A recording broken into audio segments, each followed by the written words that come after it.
Yeah, I'm actually getting used to coming and doing videos again. It's actually been nice. Hello. It's like an old friend. Hello there, friend. In the time it took for me to pick up my phone and decide that I was going to do this video, I had several different topics in mind because there was a couple of different things going on. But the one that I'm going to focus on for you today is a conversation I had with my son this morning as we were talking about how people don't realize if they're living in what they would consider to be the best possible times for them. Like, you really only realize that the good times were the good times when you look up and you don't have them anymore.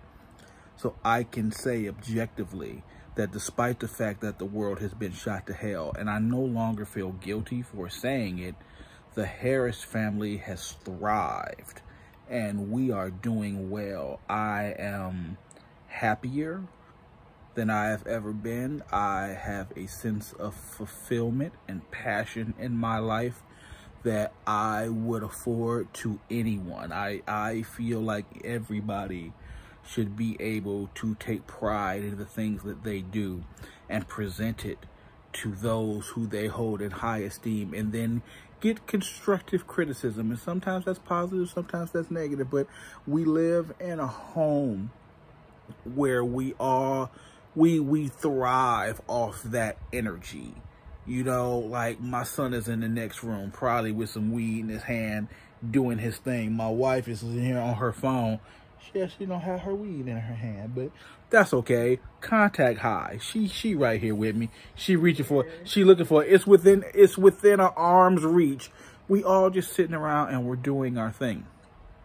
So much so that I'm not going to tell you what sparked this, because in a year from now, 2 years from now, I don't want future me to be like, oh man, fuck you. You already know what this is about. You don't even have to talk about it. So in the time it took me to pick up my phone and do this, one sentiment echoed in my head. And I was like, well, I guess that's the end of fucking that. Things seem to keep working out for me. I don't know how I got here, but I like it. And I want to stay. So I'm not going to think too much about it. I'm just going to continue to move forward. That being said, we have, in this year alone, it's only the 11th day, and I feel like we have really come into a string of very good coincidences. Like, I literally use that word coincidence, like, because it brings, I'm doing the dad thing where I did a long way around with the writer. It's how many times can you call it coincidence until it's destiny? Because things just seem to keep working out for me. Like, everybody should have a chief. I think that's first of all. I think everybody should have a chief. I think everybody should have a Jenny. I think everybody should just have a group of dedicated people who, before one of you can say what the problem is, everybody mount the fuck up to help out. I think that's important. And there are levels to that shit, because the other day, Micah said she needed something, so we shot her some money. Absolutely no problem. And if we don't get that back, ain't nobody even thinking about it, because she has helped us out many, many times. But there's a difference between, hey, you need a couple of bucks until you can do something, and, oh shit, you need what? Everybody stop what they doing, let's go. And I only have a couple of people in my life who do that, and I cherish those people. And because I have that, I feel like I have everything that I need in my life. My wife is good. My other wife is good. My kid is good. Yeah, I got all these wives and all these kids. All my people are fantastic. And for the ones who are on the way up, they're on their way up. But things just seem to keep working out for me. And I don't know how I got here. Today I was talking to a friend of mine. He was like, hey, how is it that you don't necessarily share your work with people?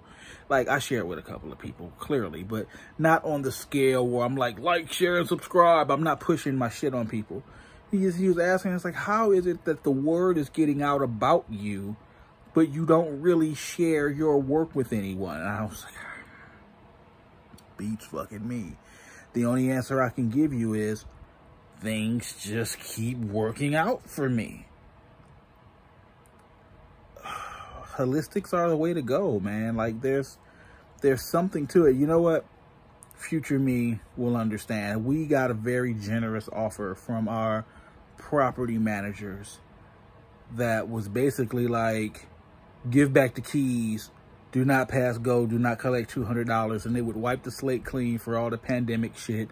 They just like, hey, it's fine, just go about your business. And that sounds wonderful for people who have buttloads of money saved up and other places to go. Like, Asia hasn't worked in 6 months. I haven't worked in over a year.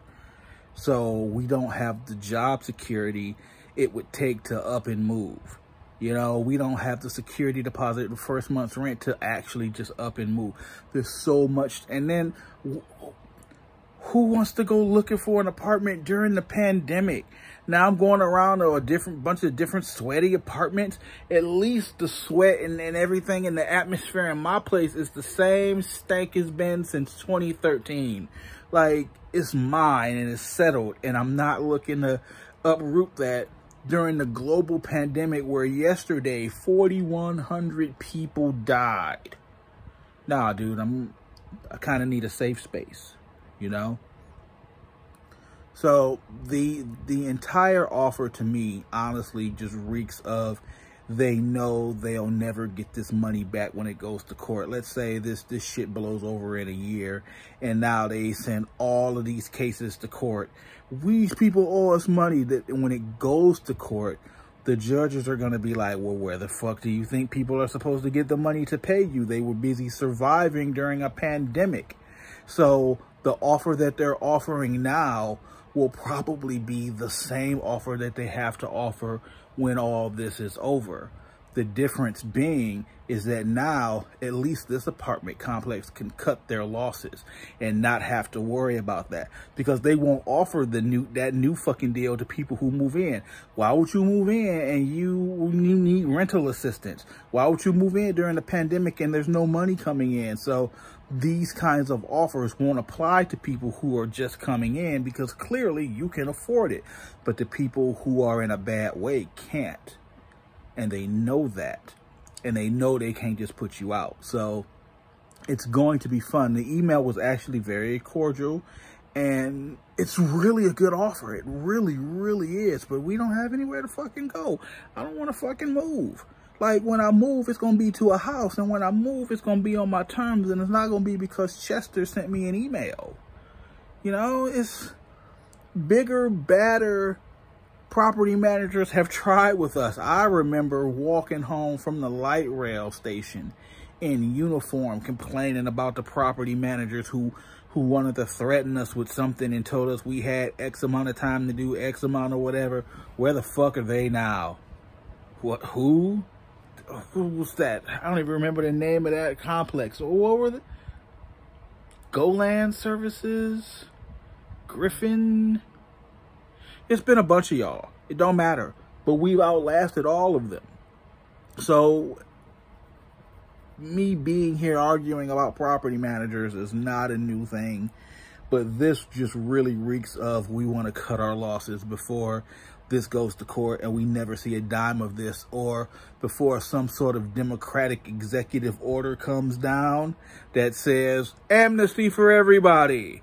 They'll say, oh, sorry, you already made a deal. No, thank you. No, thank you. I'm not even a overly political person.